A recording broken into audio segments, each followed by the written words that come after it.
అట్లాంటి మరి ఈయన ఎందుకో బీజేపీలో జాయిన్ అవుతలేడు మరి. ప్రాణాలు తోడిస్తున్న వాయు కాలుష్యం. హైదరాబాద్ తో పాటు దేశంలోని 10 నగరాల్లో అంతర్జాతీయ స్థాయి అధ్యయనం. రోజువారీ మరణాల్లో 7.2% వాయు కాలుష్యమే కారణం. ల్యాండ్సెట్ లో వెల్లడి అంటూ చూస్తున్నాం. ఇంతకంటే ఏం మనం చెప్పుకోలేం దాంట్లో. హైదరాబాద్ విజయవాడ హైవేను విస్తరించాలి. హైదరాబాద్ అమరావతి మధ్య గ్రీన్ ఫీల్డ్ జాతీయ రహదారిని అభివృద్ధి చేయాలి. కోలుకునేదాకా ఏపీకి సాయం చేయాలి. Modi shock. AP CM Chandrababu వినతి. ఏపీ పునర్నిర్మాణానికి చేయూత మోదీ. రేపు రేవంత్ చంద్రబాబు భేటీ.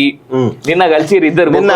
నిన్న ఢిల్లీలో ప్రధాని మోడీని ఒకసారి చంద్రబాబు నాయుడు కలుస్తాడు, మరొకసారి రేవంత్ రెడ్డి కలుస్తాడు. ఆ తర్వాత వాళ్ళిద్దరూ హైదరాబాద్కు రావడం అంటే విడివిడిగా వచ్చారు అనుకోండి. కానీ ఇక్కడ రేపు జరగబోయేటువంటి ఇద్దరు సీఎంలకు సంబంధించినటువంటి మీటింగ్ ఏదైతే ఉందో ఆ మీటింగ్ సారాంశం ఏంటి అనేది ఒక ఎజెండా అనేది ఇంతవరకు కూడా ఫిక్స్ కాలేదు. అది కేవలం వాళ్ళు చెప్తున్నటువంటి విషయాలు ఏంటి అంటే ఏది పునర్విభజన సంబంధించినటువంటి విభజన హామీలు ఏవైతే ఉన్నాయో 2 స్టేట్స్ ఇంకా పరిష్కారం కాలేదు అని చెప్తున్నప్పుడు కూడా ఏ అంశాలు తీసుకుంటారు? నీళ్ళ అంశం తీసుకుంటారా, నిధుల అంశం తీసుకుంటారా, ఆస్తుల అంశం తీసుకుంటారా, ఉద్యోగాలకు సంబంధించిన అంశాలు తీసుకుంటారా అనేవి చాలా రకాల అనుమానాలు వెలిబుస్తా ఉన్నారు తెలంగాణకు సంబంధించినటువంటి సమాజం.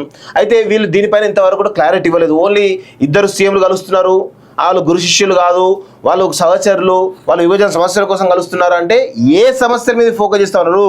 ఈరోజు ఇద్దరు సిఎస్లు ముందు కూర్చొని ఈ ఎజెండా ఉంది అని ఫిక్స్ చేశారా? ఈ రాష్ట్రానికి సంబంధించిన సిఎస్ కానీ ఆ రాష్ట్రానికి సంబంధించిన సిఎస్ కానీ కూర్చొని ఎజెండా ఏమైనా ఫిక్స్ చేశారా అనేది కూడా ఇప్పటివరకు క్లారిటీ లేదు.